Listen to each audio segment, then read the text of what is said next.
Hello good morning dear student, welcome to success career. आज की इस वीडियो में आप लोग देखने वाले हैं साइंस के दूसरे पार्ट्स को। जैसा कि मैं साइंस के पहला पार्ट्स करा चुका था जिसमें आप लोग 100 क्वेश्चन देख चुके थे, ठीक है, जो कि टॉप के क्वेश्चन थे और टॉप इम्पोर्टेंट यानी कि प्रीवियस ईयर के क्वेश्चन थे, जो कि आपका बार वीईसीसी एनएफसी एनपीसीआईएल आईजीसीआरए का जो पेपर होने वाला है या हो रहा है उन सब में इंपॉर्टेंट होगा। क्योंकि साइंस से देखिए आपका जो भी ये पेपर होते हैं जो कि आईजीसीआरए एनएफसी एनपीसीआईएल वीईसीसी या एचडब्ल्यूबी हेवी वाटर बोर्ड वाला, ये भी इसमें साइंस आपका 20 क्वेश्चन आता है। तो मैं यहाँ पे जो सीरीज स्टार्ट किया हूँ 600 का सीरीज है, तो आप 600 के सीरीज में 6 वीडियो में प्रोवाइड करूँगा। यदि आप 6 वीडियो को देखना चाहते हो लिंक डिस्क्रिप्शन बॉक्स में मिल जाएगा, जाकर आप सीरियल वाइज सभी वीडियो देख सकते हैं और साइंस के 600 क्वेश्चन प्रीवियस ईयर के इंपॉर्टेंट क्वेश्चन आप कर सकते हैं। तो चलिए आज की वीडियो को स्टार्ट किया जाए। वीडियो को स्टार्ट करने से पहले चैनल पर नए होंगे, पहली बार होंगे तो चैनल को जरूर सब्सक्राइब कर लीजिएगा कि आने वाली वीडियो की सभी नोटिफिकेशन आपको मिलती रहे।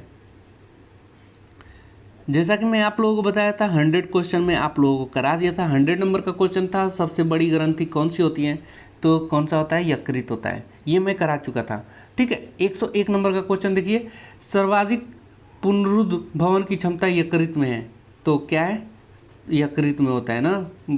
अब आगे का देखिए, 1 मिनट जरा नोटिफिकेशन आ रहा है, मैं उसको बंद कर दूँ। गाइज अभी तक सेशन को लाइक नहीं किया है तो फटाफट लाइक कर दीजिएगा गाइज, आपका यही लाइक मेरे लिए मोटिवेशन होता है। चलिए 102 नंबर का क्वेश्चन देखिए, सबसे कम पुनरुद्भवन की क्षमता होती है, तो ये मस्तिष्क में होता है। देखिए यहाँ पे पुनरुद्भवन की क्षमता मतलब कहने का मतलब है यदि इनको चोट पहुँचाया जाए या किसी कारणवश जैसे इस पर चोट लग जाता है तो ये बहुत जल्दी रिकवर होता है, उसी को बोला जाता है। तो सबसे सर्वाधिक पुनरुद्भवन की क्षमता होती है यकृत में, यानी कि यदि आपको कोई पेट के साइड में, यकृत के साइड में यदि कोई चाकू मार दे रहा है तो आप जल्दी रिकवर कर जाएंगे विथ रिस्पेक्ट टू मस्तिष्क ना, ब्रेन के हिसाब से। लेकिन ब्रेन में जो जब चोट आएगी तो ये कभी सुधरता नहीं है ना। ब्रेन बहुत सेंसिटिव चीज़ होती है, यदि ब्रेन पे एक बार चोट लग गया या कोई दिक्कत आ गई तो जल्दी वो सही नहीं होता, क्योंकि यहाँ पे कोशिकाएं जल्दी नहीं बनती है ना, और यकृत में कोशिका बहुत तेज़ी से बनती है। अगला क्वेश्चन देखिए 103 नंबर, शरीर का सबसे कठोर भाग कौन सा होता है, तो दांत का इनामिल। ये सभी क्वेश्चन जो हैं प्रीवियस ईयर के इंपॉर्टेंट क्वेश्चन गाइज, तो एक बार एग्जाम से पहले ज़रूर देख कर जाइएगा। देखिए अगला है 104 नंबर, सबसे बड़ी लार ग्रंथि तो पैरोटीड ग्रंथि होती है। सबसे छोटी डब्ल्यूबीसी लिम्फोसाइट होता है। सबसे बड़ी डब्ल्यूबीसी का यहाँ फुल फॉर्म याद रहना चाहिए, वह क्या होता है, वाइट ब्लड सेल होता है। तो सबसे बड़ी जो डब्ल्यूबीसी है वो कौन सा होता है, मेनोसाइट होता है। अगला 107 नंबर, सबसे बड़ी सिरा इन्फीरियर, सबसे बड़ी सिरा इन्फीरियर। अगला है आरबीसी का जीवन काल कितना होता है, तो आरबीसी यानी कि रेड ब्लड सेल की जीवन काल जो होता है ये कितना होता है, 120 दिन होता है। अगला है रुधिर का थक्का 109, रुधिर का थक्का बनाने का समय, तो रुधिर का थक्का बनाने का समय जो होता है वो 2 से 3 दिन होता है, 2 से 5 दिन सॉरी। अगला देखिए, अगला है 110 नंबर, अरविंद खुराना को नोबेल पुरस्कार जीन डीएनए से संबंधित खोज के लिए मिला था। तो यदि क्वेश्चन आ जाता है अरविंद खुराना को नोबेल पुरस्कार किस क्षेत्र में किससे संबंधित मिला था, तो जीन डीएनए के। अगला है 111 नंबर, रोबोसोम को प्रोटीन फैक्ट्री कहा जाता है। किसको क्वेश्चन आता है प्रोटीन की फैक्ट्री, तो कौन होता है, रोबोसोम होता है।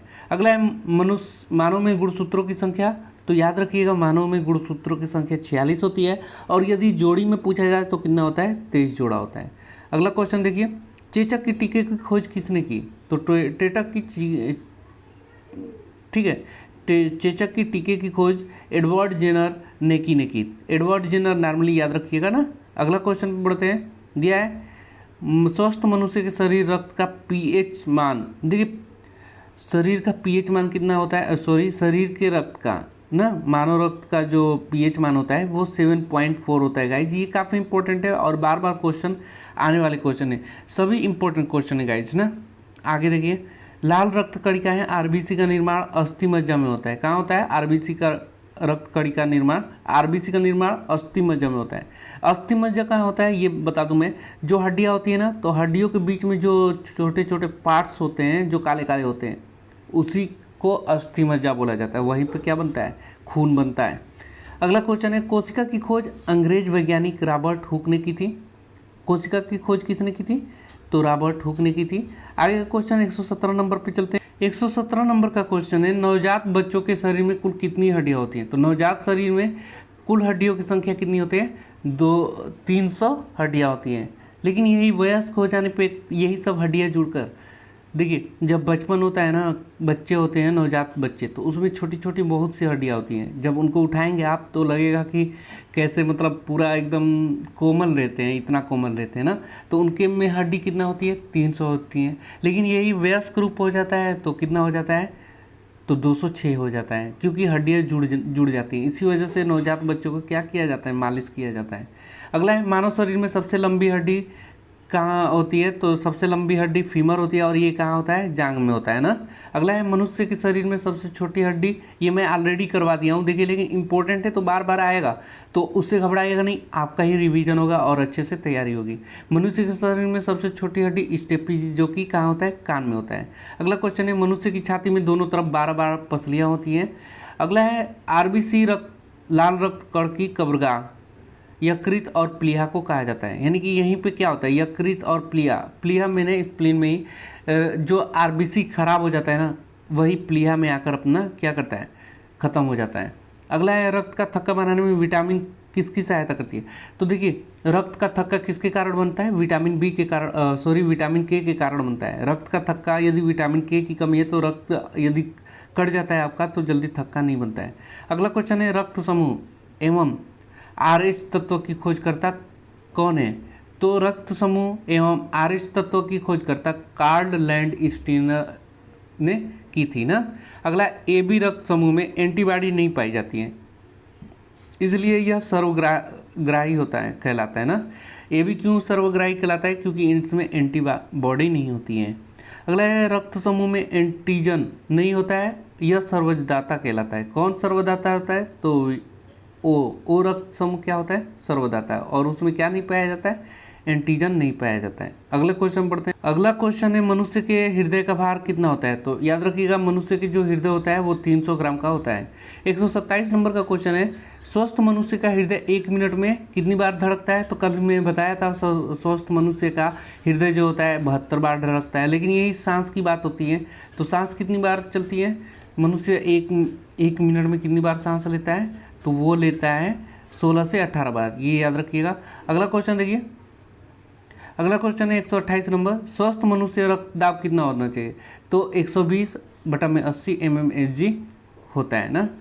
सिस्टोलिक ऊपर वाला जो होता है, यानी कि जो ज़्यादा है 120, उसको सिस्टोलिक कहते हैं, और नीचे वाले को डायस्टोलिक कहते हैं। अगला है, यूक्रोम की उपस्थिति के कारण मूत्र का रंग हल्का पीला क्यों होता है? किसके कारण मूत्र का रंग हल्का पीला किसके कारण होता है? तो यूरोक्रोम की उपस्थिति के कारण।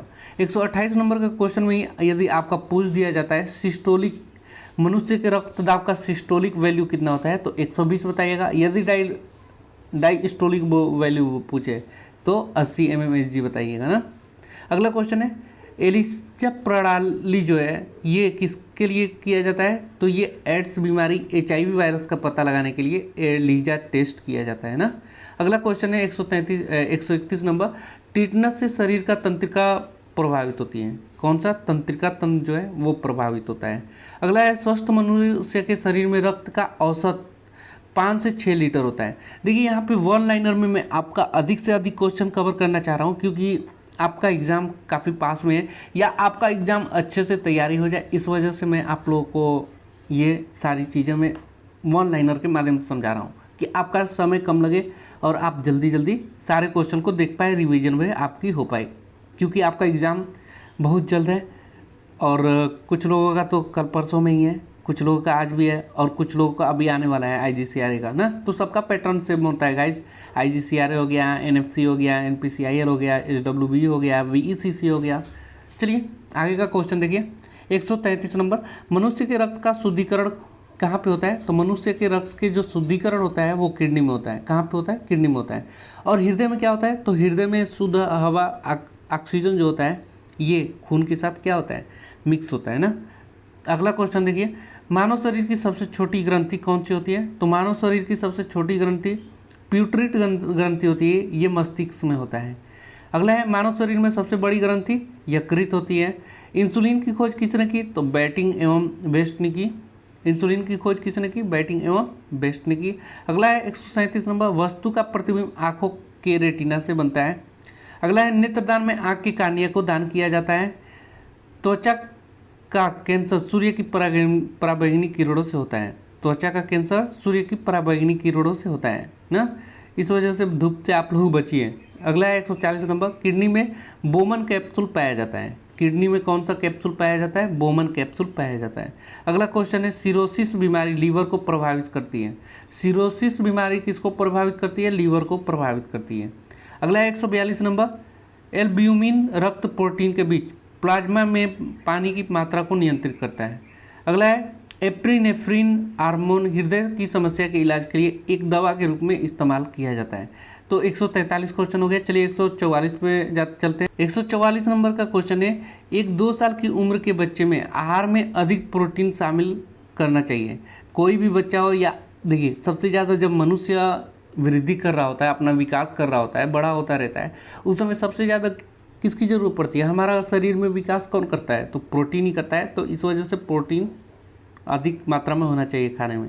आगे का क्वेश्चन देखिए एक 2 साल की उम्र के बच्चों में आहार में अधिक प्रोटीन शामिल करना चाहिए। अगला है 145 नंबर, पचा हुआ भोजन ज़्यादातर छोटी आंत के माध्यम से अवशोषित होता है ना। अगला है कैल्शियम और फास्फोरस हड्डियों में सबसे व्यापक रूप में मिलने वाला खनिज है। अगला है रक्ताल्पा आमतौर पर शर्करा के कारण होता है। किसके कारण रक्ताल्पा होता है? शर्करा के कारण होता है। अगला है 148 नंबर, रक्त में लौह तत्व पाया जाता है। रक्त में कौन सा तत्व पाया जाता है? तो लौह तत्व पाया जाता है। अगला है टाइफाइड से कौन प्रभावित होता है? तो टाइफाइड जो बीमारी है उससे आंत प्रभावित होता है। कौन सा?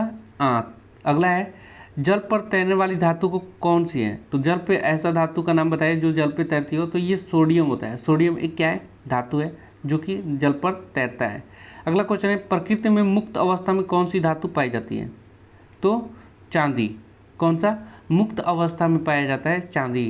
कौन सा धातु ठोस अवस्था में नहीं पाई जाती है? तो पारा। आप सभी को याद है जो धातु पारा धातु है ये लिक्विड अवस्था में होता है, कठोर अवस्था में नहीं होता है। अगला है एंटीमनी क्या है? एंटीमनी एक उप धातु है। एंटीमनी क्या है? एक उप धातु है। अगला है कौन सी धातु बिजली की अच्छा सुचालक है? तो सबसे अच्छा सुचालक किसको माना जाता है? चांदी को माना जाता है। सबसे अच्छा सुचालक बिजली का वो है चांदी। अगला है फोटोग्राफी में कौन सा उपयोग तत्व प्रयुक्त होता है? तो सिल्वर ब्रोमाइड का प्रयोग किया जाता है। अगला है नीला तोता का रासायनिक नाम क्या है? तो नीला तोता को कॉपर सल्फेट कहा जाता है ना।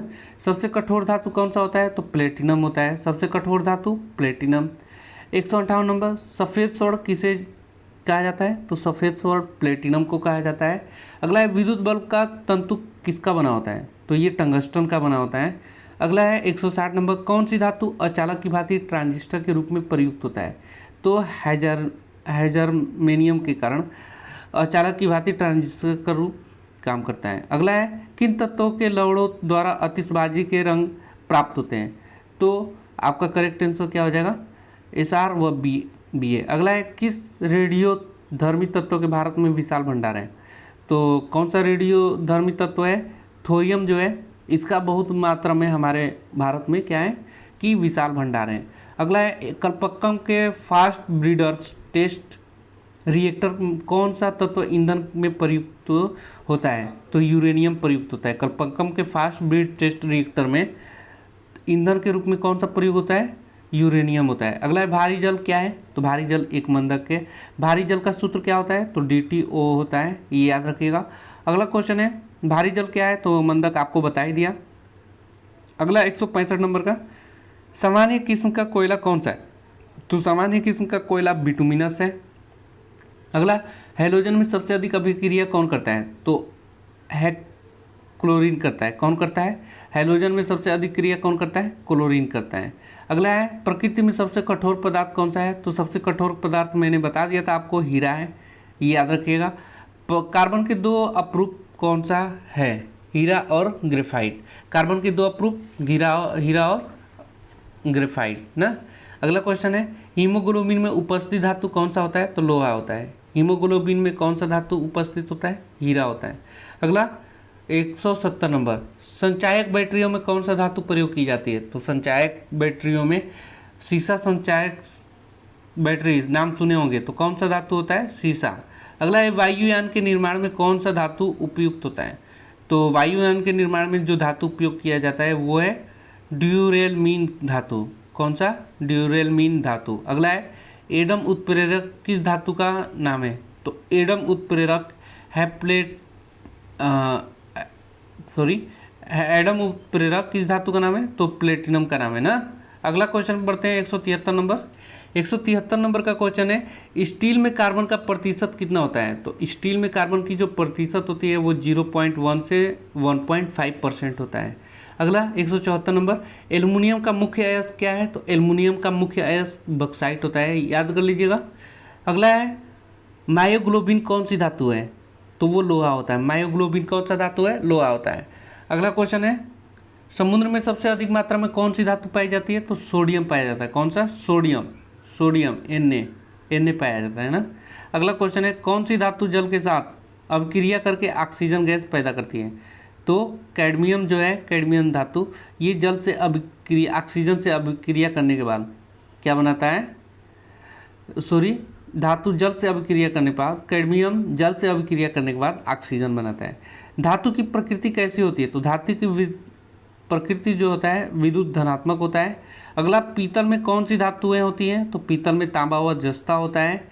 अगला है मांसपेशियों में किस अम्ल के एकत्रित होने से थकावट होती है? तो लैक्टिक अम्ल के होने से थकावट होता है ना। अगला है अंगूर में कौन सा अम्ल पाया जाता है? तो टार्टरिक अम्ल पाया जाता है अंगूर में कौन सा अम्ल पाया जाता है? टार्टरिक अम्ल पाया जाता है। कैंसर संबंधी रोगों का अध्ययन क्या कहलाता है? तो आर्गेनोलॉजी कहलाता है। क्या कहलाता है? आर्गेनोलॉजी। अगला है मानव शरीर में सबसे लंबी कोशिका कौन सी होती है? तो मानव शरीर में सबसे लंबी कोशिका जो होती है तंत्रिका कोशिका होती है। अगला क्वेश्चन है दांत मुख्य रूप से किस पदार्थ के बने होते हैं? तो ये डेंटाइन के बने होते हैं। दांत मुख्य रूप से किसके बने होते हैं? डेंटाइन के बने होते हैं। अगला है किस जंतु की आकृति पैर के चप्पल के समान होता है? तो पैरामीशियम जो है जंतु, उसकी आकृति पैर के चप्पल के समान होता है। अगला है केचुए की कितनी आंखें होती हैं? तो कोई भी आंख नहीं होती है केचुए की। अगला है गाजर किस विटामिन का समृद्ध स्रोत है? तो विटामिन ए का। निम्न से किस पदार्थ में प्रोटीन नहीं पाया जाता? चावल में प्रोटीन नहीं पाया जाता। तो क्या पाया जाता है? चावल में कार्बोहाइड्रेट पाया जाता है। अगला है मानव मस्तिष्क का लगभग कितना ग्राम होता है? तो 1350 ग्राम का होता है। रक्त में पाई जाने वाली धातु कौन सी होती है? तो लोहा होता है। किण्वन उदाहरण है? तो किण्वन दूध खट्टा होना, खाने के ब्रेड का बनना, गीले आटे का खट्टा होना, ये सभी किण्वन के उदाहरण है। अगला क्वेश्चन देखिए, निम्न में से कौन सा आहार मानव शरीर में नए ऊतकों की वृद्धि के लिए पोषक तत्व प्रदान करता है? तो पनीर जो है ये मानव शरीर में ऊतकों की वृद्धि के लिए पोषक तत्व प्रदान करता है। अगला है निम्न में से कौन सा एक उड़ने वाली छिपकली है? तो डेक्रो जो है ये उड़ने वाली एक छिपकली है। अगले क्वेश्चन की तरफ बढ़ते हैं 194 नंबर, घोंसला बनाने वाला एकमात्र सांप कौन सा है? तो देखिए सिर्फ एक यही सांप जो है किंग कोबरा, जो कि घोंसला बनाता है चिड़ियों की तरह बिल्कुल। अगला है 195 नंबर, भारत में पाई जाने वाली सबसे बड़ी मछली कौन सी होती है? तो व्हेल मछली होती है। दालें किसका एक अच्छा स्रोत है? तो प्रोटीन का सबसे अच्छी स्रोत है। अगला है देसी घी में सुगंध क्यों आता है? डाइएसिटिल के कारण देसी घी में सुगंध आता है। अगला इन दोनों में किस रंग का विक्षेपण अधिक होता है? तो लाल रंग का विक्षेपण सबसे अधिक होता है। लेकिन बात आती है सबसे कम विक्षेपण किसका होता है? तो वायलेट कलर का, यानी कि बैंगनी कलर का। अगला क्वेश्चन है टेलीविजन का आविष्कार किसने किया था? तो जे.एल. बेयर ने किया था। कौन किया था? जे.एल. बेयर ने। अगला है हीरा चमकदार क्यों दिखाई देता है? तो आंतरिक परावर्तन के कारण हीरा दिखाई देता है। तो इस प्रकार हमने 200 क्वेश्चन को आपको कवर कर लिया। यदि आपने 100 क्वेश्चन वाला वीडियो नहीं देखा होगा तो आपको लिंक डिस्क्रिप्शन बॉक्स में मिल जाएगा। साइंस कंप्लीट क्लास ना, साइंस कंप्लीट क्लास से प्लेलिस्ट मिल जाएगा, जो कि आप उसमें जाकर सारे वीडियो को सीरियल वाइज देख सकते हैं। वीडियो अच्छा लगा होगा तो लाइक कर दीजिए, और चैनल पे पहली बार होंगे तो चैनल को सब्सक्राइब कर दीजिए कि आने वाली सभी वीडियो की नोटिफिकेशन आप तक पहुंचती रहे। आज के लिए वीडियो में इतना ही। Thanks for watching this video guys.